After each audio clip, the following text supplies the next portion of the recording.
What's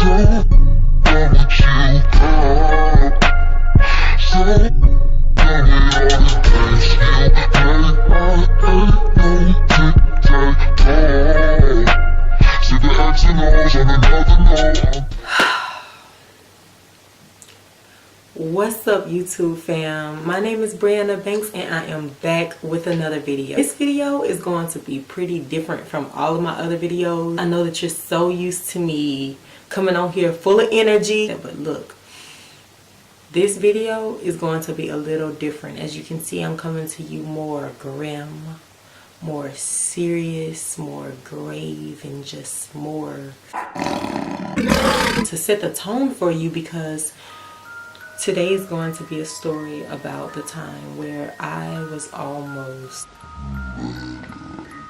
Okay, so if you're interested, just keep watching. So y'all, the story that I have for you guys is pretty much something that you would feel like you would see on Lifetime or some kind of suspenseful movie or TV show or something, where you look at that show and be like, oh my god, that is so crazy. That would never happen to me, but it happened to me. Okay. I'm at a better place. Like, some time has passed now to where I can really look back at my dumb decisions that I made, and I can really just be like, girl, oh, you are so dumb. You are really dumb, for real. And I know that I'm joking right now, you know, that's just my personality, y'all know that. But know that I'm serious whenever I say be careful on the internet. Yet definitely back at that time, it definitely wasn't a funny manner at all. Things could have ended up really different, and I'm just so glad and just thankful to God that I'm even able to sit here before you guys and to even be able to tell this, because like I said, things could have wound up completely different. There's millions of people on this earth. Predators are real. Predators are really out there. Lurkers, stalkers, rapists, mentally ill people who's not all the way there. Just be really careful. So with that being said, this story takes place within about two to 3 years ago. And basically, I was on this live streaming app called Periscope. I was on there really heavy, especially like around this time. If you don't have it, I'm going to insert my little name right here. Go ahead and download that app. You know, if I ever do go live, it will be on that app right now, because that's just what I'm used to, you know. So go ahead and feel free to follow me on Periscope. And I went live, and long story short, this guy who, you know, came in there from time to time and just would compliment me, you know, every now and then. And what girl don't like a compliment? So, you know, at first it started off as like, oh, thank you, you know, and things like that. And then eventually it just turned into him saying, man, you are really just gorgeous. And honestly, I'm a photographer and I'm looking to build my portfolio. So yeah, he told me basically that he was going to be for a few days and whatnot. So while he came down, he wanted to see if he and I could get together and do a photo shoot. So I at first was like, oh, okay, yeah, sure. You know how, you know, you live, we all do it. You know, you just kind of say something and just brush it off, keep everything moving forward. So got off, came back on a few days. He came back on, you know, again, I should check out his work and everything like that. He would really like to shoot with me. Time is running down. He's about to come down. He needs to know if we're going to do it. And I'll just give him the runaround. I'll just be like, I'm like, dang. And I started to feel bad, y'all, because I really don't like doing that to people. And so I was like, well, should I just say no because I don't feel comfortable? But I was like, you know, he told me about him trying to build his portfolio. And y'all know, honestly, I'm all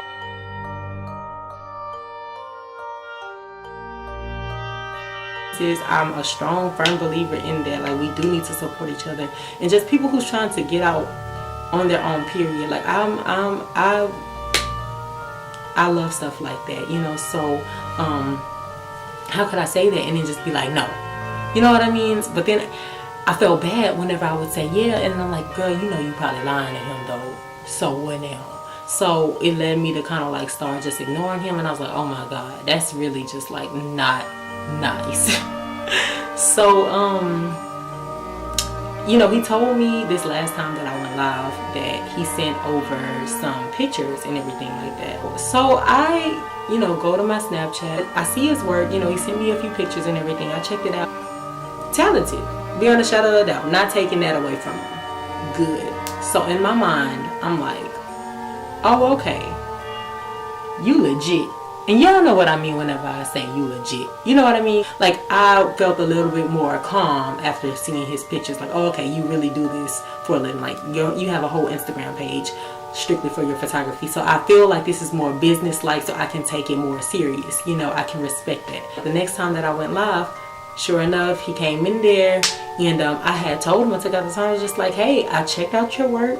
And honestly, you do an amazing job. Like, yeah, like that'll be cool for us to shoot together. So he was like, great, that's awesome. So I was like, yeah, well, just send me your number and everything like that. So he inboxed me his number and everything like that, and I hit him up and just told him to let me know whenever he makes it to. So the day came, and he texted me and told me that he was in that the day was beautiful, which it was, and it may be a good idea to shoot today. So I was like, well, it is a nice day, and it is like rather early. So I was with it, but it was something in my gut that was still like, I wasn't all the way completely comfortable. Like, I have to know who I'm shooting with to feel like comfortable. You know what I mean? Like, if I don't feel comfortable around you, or if I can't catch your vibe, you know what I mean? That defeats the whole purpose of, you know, the photo shoot anyway. Because, you know, like, you need to feel comfortable in front of the camera. You know, so I was just like, well, what can you do, Bree? You need to see this person before you actually see this person. You know what I mean? So, FaceTime. So I was just like, well, I was at this random place, and it had like some graffiti like on the wall that I guess that somebody randomly painted. And I completely made this up, but this is the best that I could do to get this man on the phone. Yeah, so I was like, hey, how about you FaceTime me really quick? I'm actually at this place, and I feel like it may be a good location to shoot. Just let me know your opinion. So he was just like, yeah, I'll FaceTime you in a bit. I was like, yeah, okay. So we get on FaceTime, and, you know, I started showing him the potential shooting location. And one thing that I noticed, I was like, oh, he kind of talks very feminine. Oh, he gay. You know what I mean? So I'm like, like, I love gay dudes. Like, I don't know, like, they just so introverted, just fun. Gay dudes are like fun. I love me some gay dudes, okay? I want a gay best friend, okay? So if you're out there, drop a comment below. Send me some pictures, like, we can be besties, okay? Anyway, me and my best friend like that. But anyway, so I was like, okay, so I don't have to worry about him hitting on me.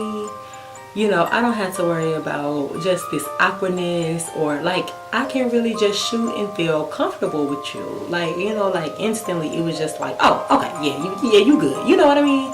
So we got off of FaceTime, and he said, well, look, I'm going to have to get you to pick me up. And he told me that he was going to need a ride because his brother wasn't there with the car. So, in my mind, me making sense of this,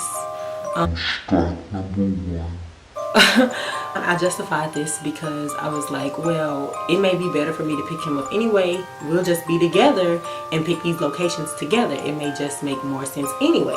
You know what I mean? Why not? It's cool. Then it's early. It's all good. Go there to pick him up.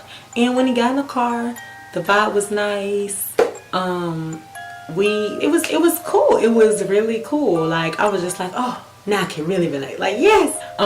We got downtown, just different places, taking pictures. Like, the pictures came out amazing. Like I said, dude is mad talented. So we started shooting probably around like 3 something in the afternoon. We got done around like 5 something. So it was time for me to drop him off. Now, my ladies know, anybody who's had pictures taken for them, we be so ready to get our pictures back. I was cool though. I was cool. I was gonna let him do him. I wasn't gonna pressure him because I didn't know him like that, even though I felt comfortable because in my mind he was gay. But he actually was the one to bring it up before he got out the car. And it was still light, like I said, guys, it was like 5 something in the afternoon. It was still daylight outside. And he was like, you don't gotta go right now. Like, I mean, you can come in for a little while I edit your pictures. You know, I'll just send them to you after I'm done editing. So I'm like, okay. I parked the car and I went inside. You what? Bruh. Okay. You are really dumb, for real. I know. But yeah, did that. So,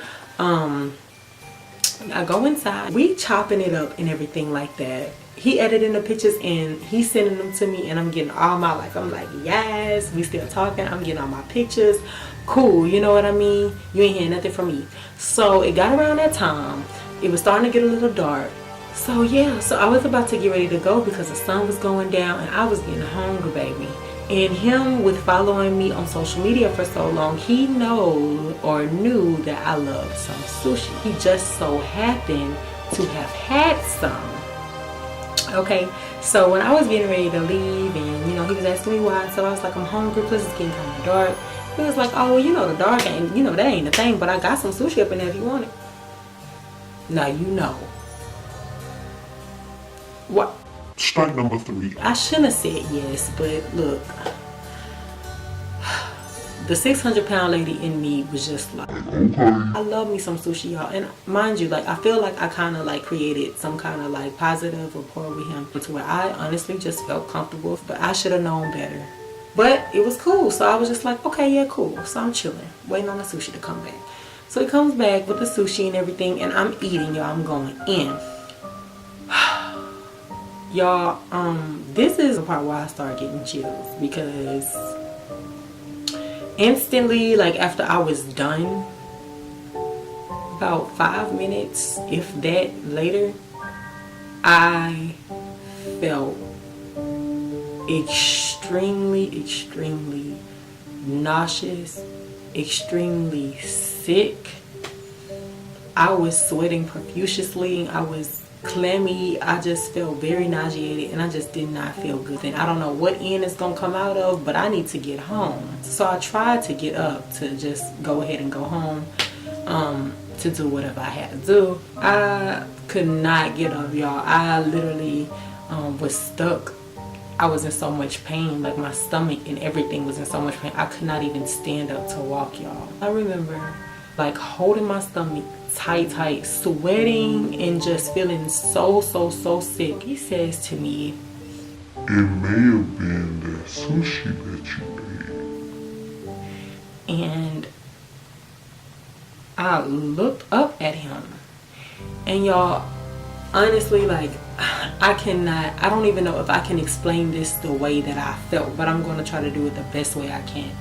But y'all, when he said that and I looked at him, when I say this energy, just this, it just felt so eerie, like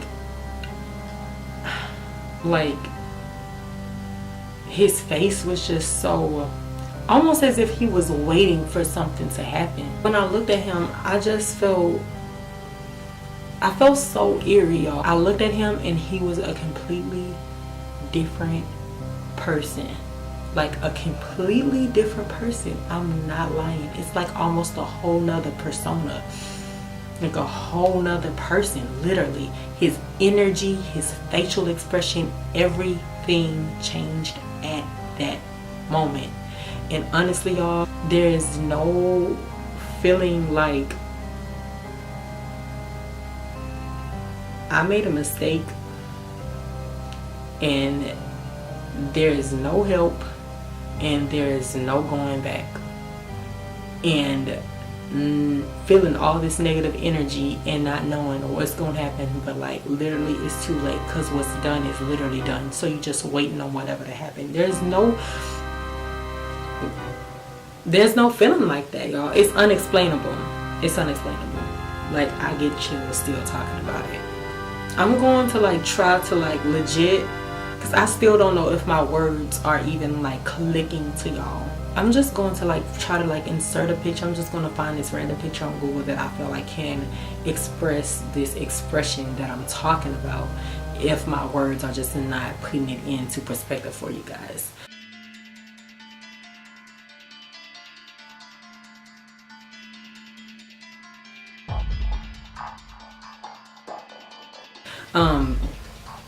But I managed to hobble to the bathroom. Despite what I felt in my heart and my spirit, I still had to kind of like play nice. I was just like still trying to play it calm and not trying to show him that I was worried or scared, because I feel like once I did that the cat's out the bag. He's just gonna go with whatever move that may be on his mind, you know what I mean? So I went to the bathroom and I shut the door and I locked it. And y'all, I was leaning over the toilet and like it's just like my stomach was just hurting, but there was nothing that my body would do to just like let it go. And I was just like, oh my God, what am I going to do? And I was just honestly scared. But I'm a firm believer in God, and fear is not a fruit of the Lord. And so there was just this one Bible verse that just kept going on and on and on in my head that I kept saying. And it was Psalm 18:1-2. And it says, I love you, Lord. You are my strength. He is the power that protects me. And he is my place of safety. And honestly, y'all, I just kept repeating that. I was just like, Lord, if you just let me just throw up, I promise I won't ever be so carefree in my life again. Was going through, y'all. And I was actually able to throw up. And yeah, I walked out of the bathroom and he was standing there. And the craziest part, y'all, is whenever he seen that I was good, because obviously I felt better after throwing up and everything, it's like he went back. It's like he went back to that person. The person that I was like comfortable with. Almost like nothing has ever, like none of this even happened. Like, you okay? Like, you feel better? Like, and that, I feel like that was only because he seen me, that I was back in my right mind. You know what I mean? And I was like, yeah. And I was like, but yeah, I'm gonna go ahead and get home now. He was like, okay, well, call me, let me know you got home safe and everything. But obviously, you know, I didn't reach out or anything. But y'all, is that crazy or is that crazy? Like, so I don't know. Like, let me know in the comments below. Like, do you guys think that everything was just ironic the way that it happened, as far as me getting sick right after the sushi? Like, am I just crazy? Is it just, like I said, am I just thinking that this boy tried to kill me and he really probably just didn't, and I'm tripping and I'm hallucinating? Or do you guys think like, yeah, Brie, that really could have been, yeah, him trying to do you in? Let me know in the comments below, y'all. Like, I don't know which one it is, honestly, but either way, I still learned a lesson. Whether he was really trying to kill me or I'm just a crazy psycho lunatic that thinks that everybody is out to get me. And that's number one, don't pick up strangers. Don't pick up no strangers. I sent my friend my location and everything. Like, whenever I got there, like, here, this is where I am. But still, it's only you and this stranger. At the end of the day, that's what it is. Don't pick up no strangers. That's one. Number two, don't go inside of their house. What's wrong with you, girl? Don't go inside their house. I mean, I don't even have to elaborate on that. Just don't do it. I mean, for obvious reasons. And number three, and this is my TBT, okay? Don't accept no food from them. You know? And it's sad that you gotta be like that, because there really are some good people in this world. But you just have to protect yourself. We only have one life to live, y'all, honestly. One. It ain't Mario where you die and then you come back again. You know, I mean, eternally, hopefully. in the sky. But other than that, life is just so precious, too precious to be taking it for granted. You know what I mean? I just hope that that story encouraged somebody today. I really hope that you guys can really like learn from this experience that I had. So if you guys enjoyed this video, like this, subscribe to me. I have so much more in store for you guys. Like I said, I'm experiencing with everything. So first video was a get to know me. Second video was a haul. Third video was a reaction. Fourth video is a story time. What y'all think my fifth video should be? If you guys like my locks, I got a video actually that's going to be after this one where I'm showing you guys how I actually achieved this look. Also guys, like in that video that I'm telling you about, I already got it pre-recorded. I literally just have to edit it and put it out there. But I had like this smiley. I'll explain everything that has to do with that in my next video, because the next video that I upload, I actually recorded it before this one, which was my first time in my mind broadcasting it and telling you guys about it. But just a fun fact, something I didn't mention at the time, this is piercing number 14 for me. I do like the horseshoe better. Y'all tell me what y'all think. I don't know. But share this video, y'all. This topic and everything is extremely important. Share this video with someone who you feel like can benefit or use this. As always, y'all, be safe out there. See you guys